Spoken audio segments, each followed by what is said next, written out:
Howdy friends, welcome back to the House of Tone. My name is Wesley. I'm a professional band instrument repair technician. I started a YouTube channel to show what my life is like in the trades. Got a juicy one today. We've had lots of comments, emails, and inquiries about doing Contra clarinets. I've posted some different pieces, but it always leads to someone asking something else. I have a brand new one that I'm working on, and it's a basket case, so we're gonna go all the way through it. I thought some of the technicians would like to see this. That's what we're gonna do. I appreciate you stopping by. As a side note, I know all the comments that say I talk too much. You probably don't wanna watch this video. So I'm gonna talk a whole lot and explain all the parts and what's going on with this horn. So if you don't like to see me talk, then don't watch this video. I'll see you in the next one. Okay, let's jump in.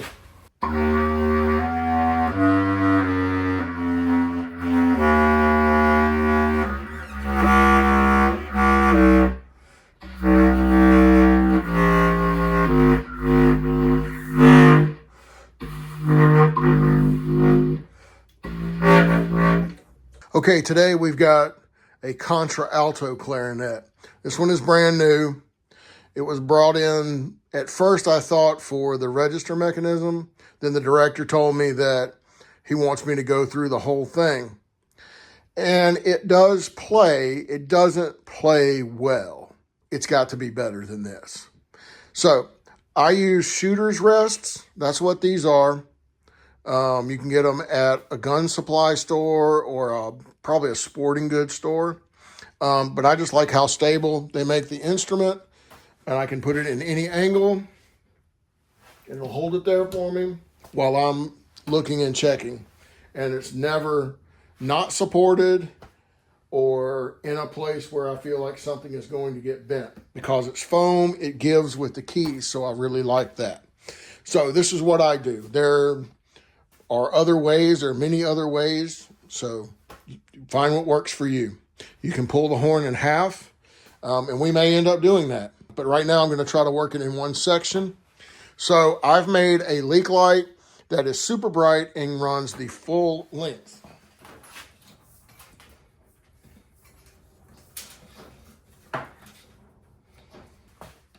And if you saw one of my other videos, I talked about locking things in place with a plug. Same. We're going to start with the register mechanism. And this Rube Goldberg device here, it connects to this rod, which goes all the way down into the third finger lower joint. So this one on the lower joint activates this. Okay, and this is actually, that's where the bridge is, like on a saxophone G to A, right? The body octave to the neck octave, same, think the same kind of thing. And this is all triggered off of the right hand third finger. When I would kick for the upper register key to close and the body register key to open, this had so much tension on it that I couldn't close the pad on the lower joint. It's typical of all of these. So just like with the main lever, lightening the spring tension here, I lighten the spring tension here. It only has to have enough tension to close. So if you push this out of the way and push the register key, the body should open and close on its own. Now, when you let go of this bridge, the body should close and the upper opens. And then the spring tension under the body has to be enough that it will overcome the spring tension of this key. So when that bridge is done, see that? Okay, now I'm gonna actually use the right hand third finger. And we've got that same thing. And the mechanism now feels very light. You have to think about who's playing these horns. Young people. All right, so now we've got a register mechanism that's actually working. Now let's dive into what the pads look like. The Contra Alto can be thought of as just a big clarinet with a bunch of funky mechanisms. But just like on a clarinet where your thumb closes over the front key, on Contra, the thumb closes a key on the front. Now look, there's a whole bunch of spring tension on this activator, but if we look, now see, I got it closed, right? I've got it closed. Now you can't lie to yourself. Close it. That one's closed. What's that one? Not closed. So look, you have bouncy, springy action. That closes. Now let's see where this is a cork adjustment. So here, let's see, get where you can see. This is the key on the top of the body, and this is the thumb key, and there's a piece of cork that's right there. I'm going to slide my sandpaper in. I'm going to draw it once, so let's start with maybe 3 times. Okay. Now let's see if I can flip this back around to where I had it for you.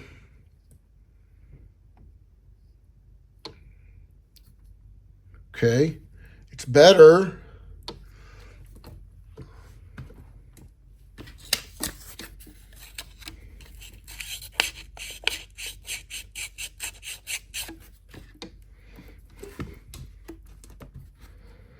Let's check it again. Let's see, that's the spot, yeah. Oh, still not.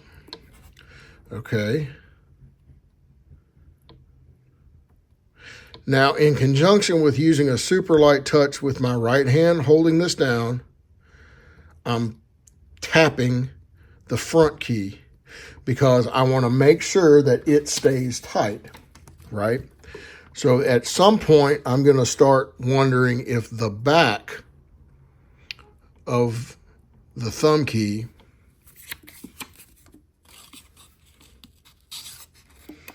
but for now it's okay. So I'm going to drag on. Oh, so now we're getting some pop. I think we're in there.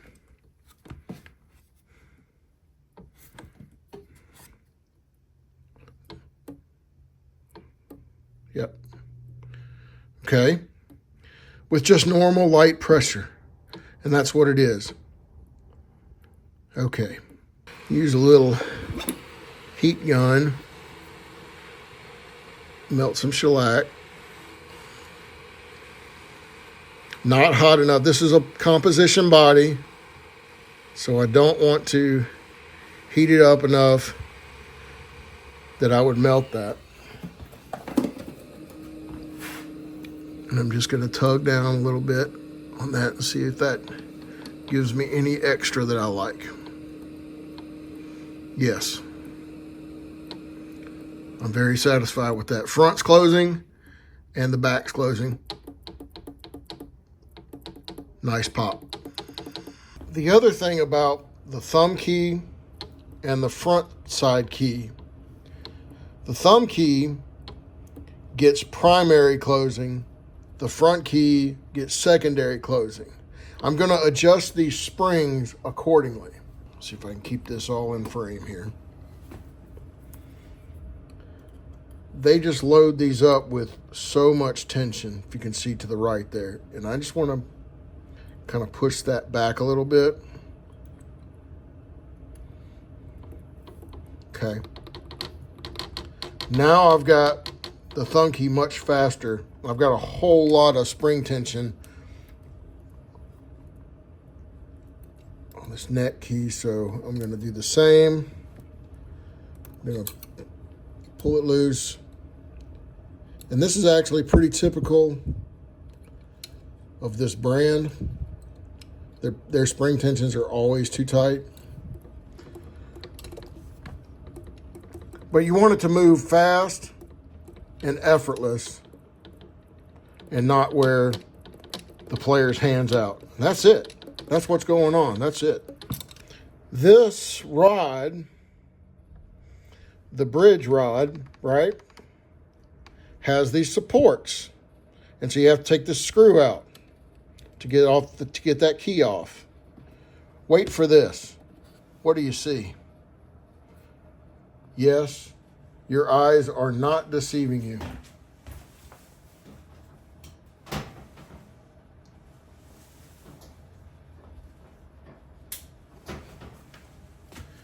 They drilled all the way through the body. I'm betting they did on this other side as well. That's a huge leak. Take off the other side. Oh yeah, a matching pair. Look at that. Oh, we could have been chasing that for days. Here's one of the tools that I really like to do this job. Screw holding screwdriver. Holds the screw.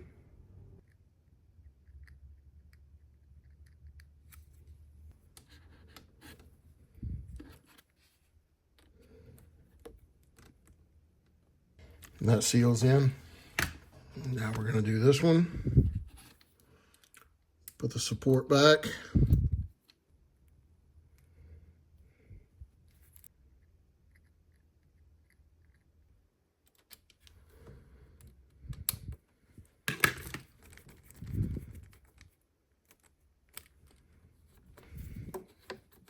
Okay, so we've got that leak sealed up.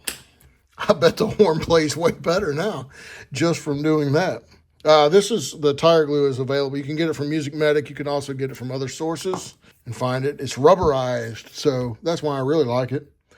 Okay, now we're going to move to the next section.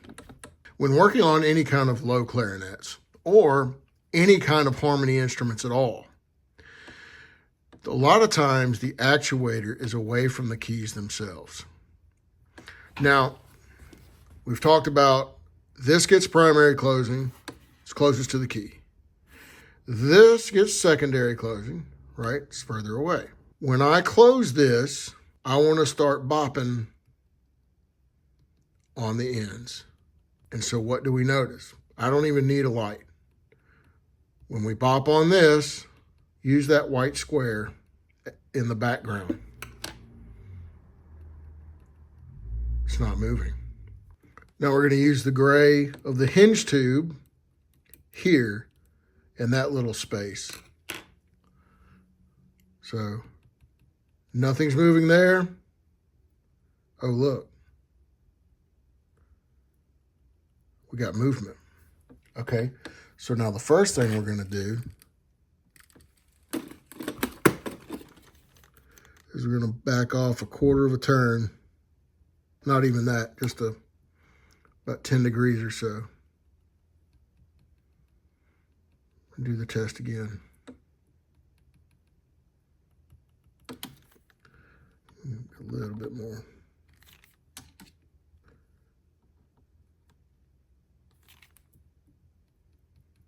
All right, now I've introduced a little bit of bounciness here, but I'm tight here. See, go out of your way not to lie to yourself. So come back just a tick. Yes, and yes. Now let's see how close we were. I'm working behind a camera, but let's flip to where, yeah, there we go. Where I can get y'all to see pretty good.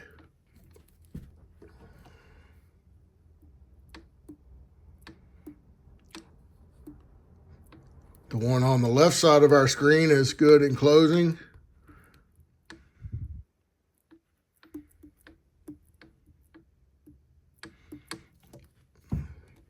And we can hear the one on the right is. Look through that pad. Look at that. Right there. That's where it was drilled through the body. There's our two holes that we sealed up. Golly, crazy. Now, this key closes this key, and this lever closes this key and this key. Now, what we notice right off the bat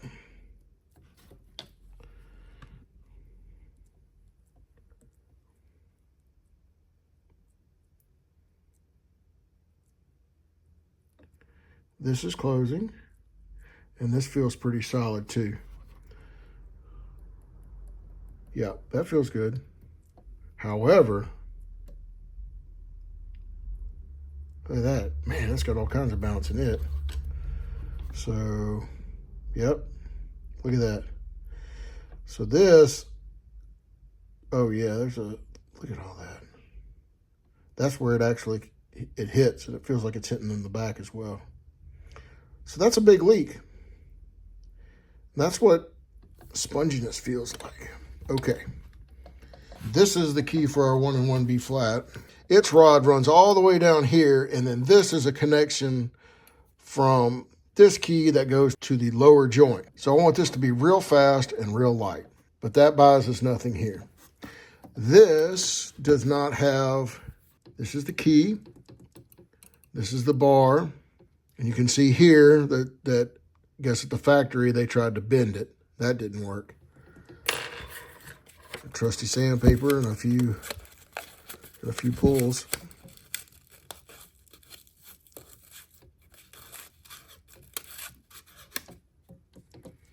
And then we're going to check it again. When you take it just one key at the time, it's not an overwhelming machine. See? There we go. No bounce. No bounce. And just like that, the upper joint is done. There's a bunch of keys. This thing is really long. So we're going to narrow this down. But the long and the short of it is, all of these keys in the end have to work together. So this is just the bell keys, and I'm actuating this off of the last lever. And what you see, this key closes, not closed, not closed. See that? So those are off, okay? Now, if you muscle it, if you grip it like your life depends on it, well, yeah, you can get it to close. But that's the problem. See, and that one's, I'm pulling pretty hard, and that one's not closing. It's unsustainable also. When your horn is that far off, it is unsustainable. In the middle of the horn, we've got fingers 1, 2, and 3. This is the other side of that bridge key for the register mechanism, right? It's coming up this way. It's also closing down this key. So if you look here, there's a flat spring under this key that's got way too much tension on it. I have already lightened this, so now it is fire. Okay, let's get into this third finger just a little bit. The third finger on the right hand closes this pad here. It also actuates the register lever here, goes all the way up to here, and then we have our mechanism up there. There is a spring here. There is a spring here. And then, let's see. Okay, this one has no spring on the actual key, the actuator key, right? It has no spring. There's only spring on this key and then 2 springs on either side of the rod. I lightened this up about halfway. I lightened this spring up probably 60%. It only has to go down and come back. The more pressure that you have at the spring, the harder you have to grip. That's why they can get away with having the spring tension so heavy, then you can do sloppy key work because you got to grip it really hard. So we're overcoming that. We want an instrument that plays correctly. So I've already dealt with this, but you have to make where this actuator closes this key and does its job with this rod balanced with the register mechanism. And you have to be able to do all that with no thumbs. And it's a balancing act between all of the springs. The only thing that I did add, and I'll zoom in on that, on the top of this rocker mechanism, they had grease between the cork and the body register key. And I don't like that at all. I like something slick. This is that PTFE sheet. You can get it from several places for ease, and I think Music Medic's got it and some other places as well. But it's PTFE sheet. Can't say Teflon anymore. PTFE. Take this and I glue it to the existing cork so that it rubs along that and it's more slick. So that's really the only change I make on that. So this is the third finger of the right hand. We've already dealt with that. First finger right hand. First finger right hand comes across the body joint, where on bass clarinet, this is on the lower joint, right? They're all on the lower joint, not on a contra. This crosses to the upper joint. And then for the 1 and 1 B flat closure is up here. Look, you can already see it. I don't even have to just talk about that. A lot of times I will take off these levers, these left-hand pinky levers.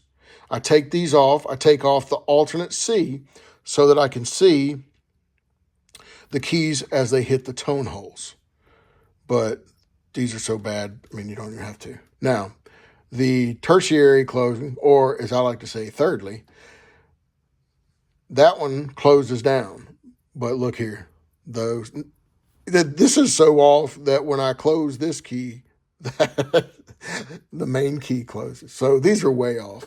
Okay, so we're going to come back and find out where our adjustment for that is. Oh, our adjustment for the 1 and 1 B flat key up here is the bottom of this rod that I said was bent earlier.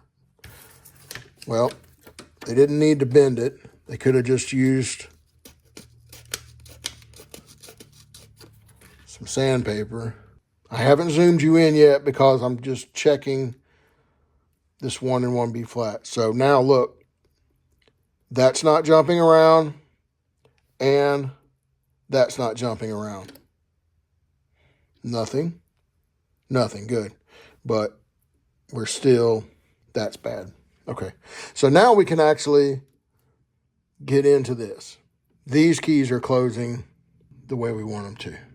Now, one thing you see me do over and over again is I'm tapping and I'm looking, but I'm trying to find any kind of point where the actuator is away from the actual key. I want to go to the furthest spot away and I want to touch it in a way that it's very light and I want to see that these aren't bouncing. You see? Does that make sense? That's what we want. Okay. Then if you do that and then you push down another key, you can see how much you're having to work at it. And then once you've got that figured out, you can figure what the method of closure is. Let's zoom in and see this. Its method of regulation is a screw. And so we're going to start by moving it about that much. And that was all it was. See? Positive closing. No bouncies. Now we add the second, your middle finger, right hand. And you can see it. It's bouncy. I'm sorry, it's adjustment screw. And it's going to go there.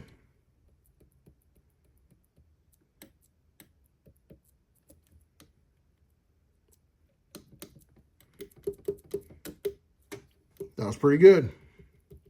Tight, no bouncies, no bouncies. For our last section, it's just these bottom keys.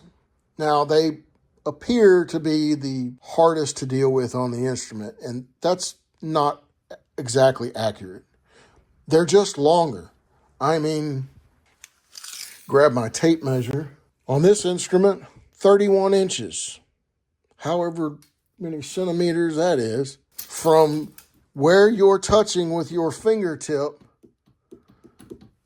to the end of the horn that's got all these rods. Now, granted, on this instrument, the touch from the top left of our screen, this would be the equivalent of an EB on Clarinet.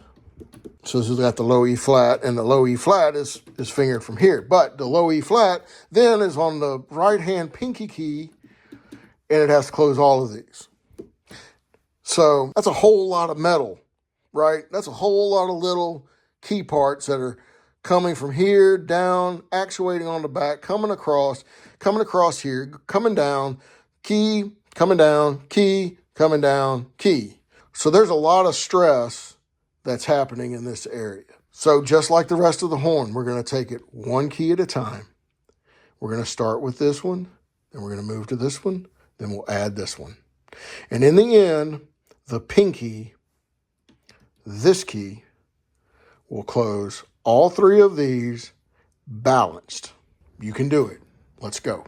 This would be the C key on a regular clarinet, the crow's foot key, right? So we can play it with a right hand pinky here. Typically, you put too much pressure down when you're chesting it with this. So you have the Alt C key back over here. And that's the one we're going to use to test this. Okay, and that's actually a little easier if you see off the left side of the screen there. Right out of the gate, I'm real happy about the way that key seats. It feels good. It's got pop. Listen. It feels positive from both areas. And let's zoom in on that because you know how I like those pad seats. Oh yes, look at there. We got a nice brand new pad seat in there. So that was good. Now let's move down on his to the counterpart. And I'm trying to angle it so that I can zoom back out. Inside lever. Okay. Let's look at this. Closing, not closing. Okay.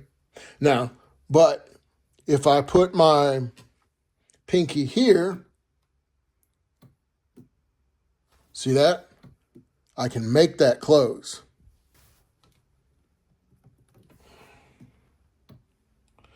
I want to test the strength of these keys.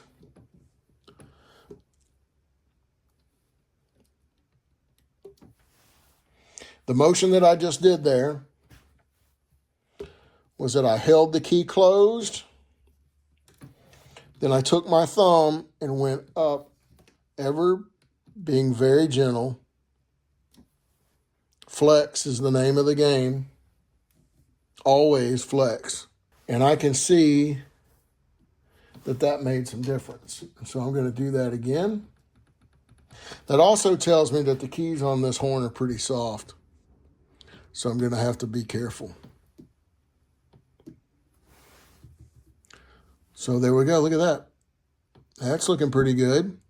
So left hand all the way down here to here. Okay. And I'm trying to let up at the same time. This one still moves a little bit faster, maybe. I'm going to leave those. They look pretty synced up. Now let's add back in to the mix the low E flat. See what we got going here now. If we look to the left side of the screen, now the FC key's got a little bit, it closes first. So we overcorrected.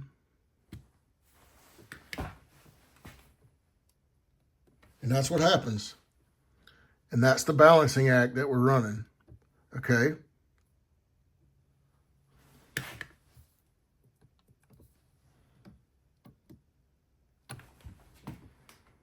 Those are good. Okay, and we can see down here that this is not. But let's kind of zoom in on what we got going on with this low key, because I'm thinking that the pad, it doesn't look like it's in the pad cup squarely. So let's take a look at that. If we're looking at our pad, this is really not good pad work here. We should be even on both sides. We can see that this side is sunk up in there. Yeah, this has no kind of a pad seat on it. We have to fix this before we can take care of any adjustments. So, gonna fire up the air torch.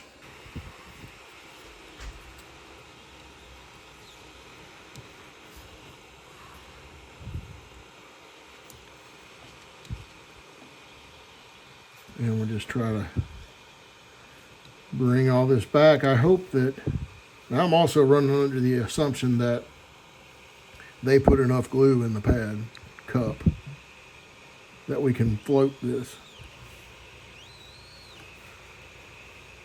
It does feel pretty good. Okay, that's about getting squared up. Look at that. Okay. We'll take it. When I actuate the pinky lever, we've got EB closing, FC closing, but now this key didn't close, right? But if I push on the FC lever, I give it a little extra oomph, then the E flat will close.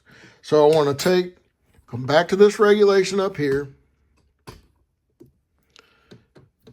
and I'm going to do that sandpaper trick.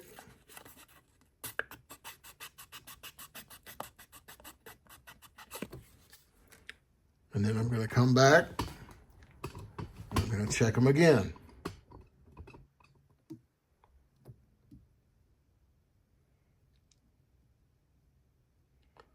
A little bit more. I'm going to sand. I'm not going to move you again.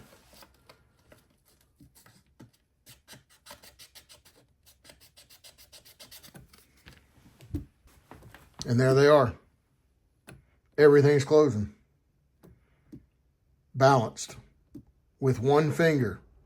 Now I'm going to tell the director when they close the EB, they need to do it with that pinky lever and then add the low key, because we have determined that these keys are soft. But for our setup purposes, we've got this where it's playing off of just that pinky. And that's what we want. That's how we know we have a horn that's in solid regulation. That's going to be real good. Let's hear me squawk on it again. And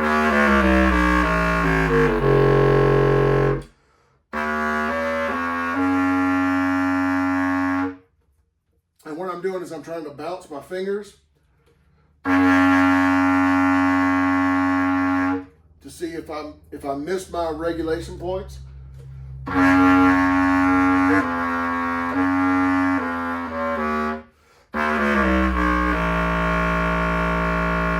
No, everything feels real good.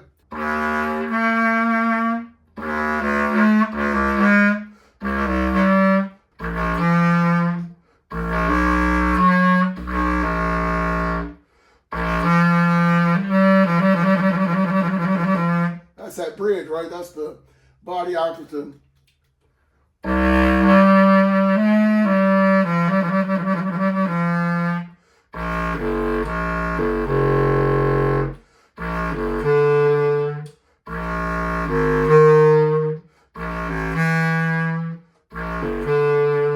the upper octave just wants to pop out when you got the keys in the right spot. I'm very happy with that.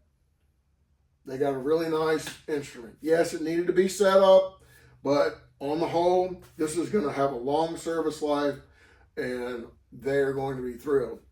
I'm pretty sure that the two holes that we discovered were a big problem.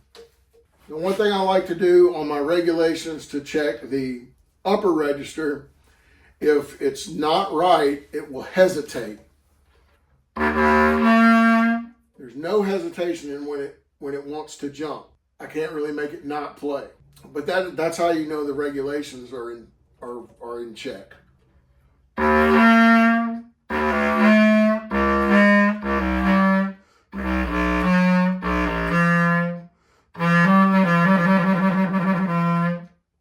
Then the bridge key. The other thing I like to do is go very slow and slur to each note.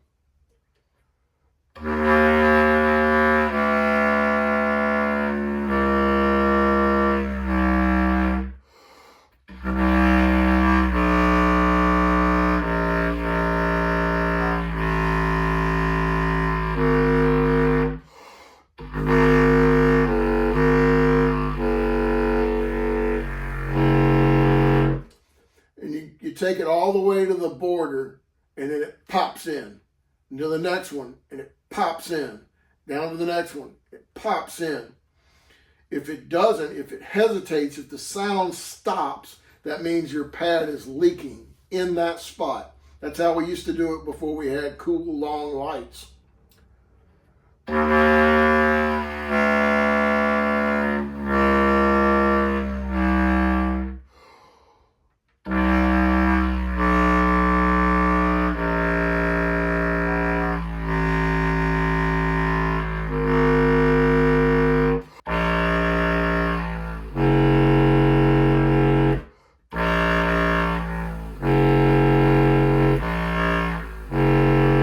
The note all falls all the way down and locks in. That's great.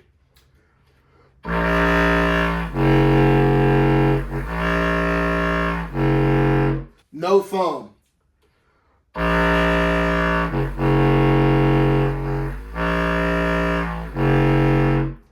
That's it. You're there.